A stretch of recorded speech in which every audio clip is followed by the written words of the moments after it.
বাংলাদেশের জনতা যে সব এক, এটা আজকে এখানে প্রমাণ পাওয়া যাইতেছে। ওরা অনেক বিপদে আছে, এর জন্য ওদের সবার পাশে আমাদের দাঁড়ানো উচিত। আমরা সবাই এক হয়ে কাজ করতে পারি, কাজ করতে জানি, আমাদের সে সাহস আছে, শক্তি আছে। আমার বাচ্চাদেরকে নিয়ে আমি এসেছি এখানটায়, বাচ্চারা যেন জানতে পারে, শিখতে পারে যে ভবিষ্যতে কিভাবে আমাদের দেশের মানুষকে সাহায্য করতে হবে।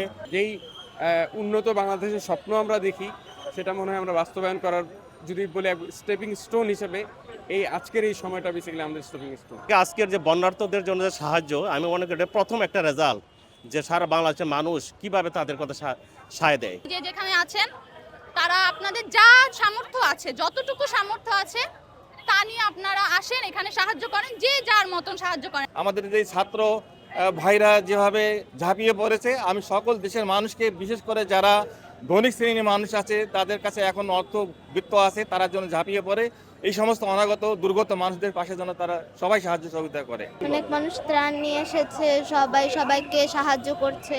আসলে এটাই দেখতে চাচ্ছি, ওরা অনেক বিপদে আছে, এর জন্য ওদের সবার পাশে আমাদের দাঁড়ানো উচিত। আজকে 2024-এর যে স্বাধীনতা, এটা এই ছাত্রদের বিপ্লবের মধ্যে দিয়ে অনুষ্ঠিত হয়েছে এবং তাদের শুধু এই বিপ্লবটি শেষের শুরু।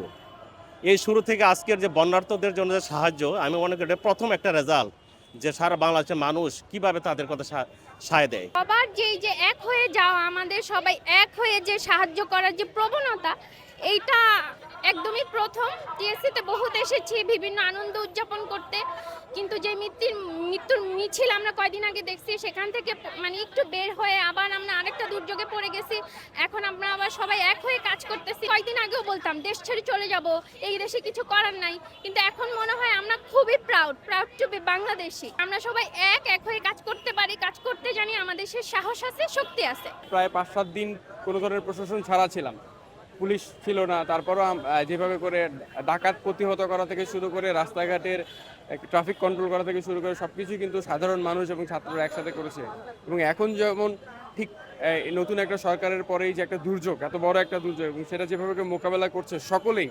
আমি জাস্ট একটু আগে কথা বলছিলাম যে এখানে আসলে সমন্বয়ক কে বা কারা কোঅর্ডিনেটর, তো ছাত্ররা আমাকে বলে ভাইয়া এখানে কোনো সমন্বয়ক নাই, আমরা সবাই সমন্বয়ক, আমরা সবাই কাজ করছি, এখানে কারো নাম নাই, এখানে কেউ নাই, আমরা সবাই এক। এটা আসলে একটা খুবই আশাবঞ্জক একটা ব্যাপার যে না, আমরা আসলে সামনের দিনগুলোতে এভাবে করে যদি আগাই, সবাই যেভাবে পজিটিভ, আমরা খুব ভালো জায়গায় যাব। যেই উন্নত বাংলাদেশের স্বপ্ন আমরা দেখি, সেটা মনে হয় আমরা বাস্তবায়ন করার, যদি বলি স্টেপিং স্টোন হিসেবে এই আজকের এই সময়টা বেসিক্যালি আমাদের স্টেপিং স্টোন। এখানে হচ্ছে ত্রাণের জন্য মূলত আসছি। আমি কিছু টাকা ডোনেট করছি, আমার ভার্সিটি থেকে মূলত করা হয়েছে, এবং আমি নিজেও পার্সোনালি বিভিন্ন ফাউন্ডেশনে, মানে আমার ফ্যামিলি থেকে করা হয়েছে। তো এখন আপাতত আজকে এখানে যেহেতু ত্রাণ কালেক্ট করা হচ্ছে, তো আমার বোনদের নিয়ে আজকে আসা, এখানে ত্রাণ মানে দেওয়া আর কি।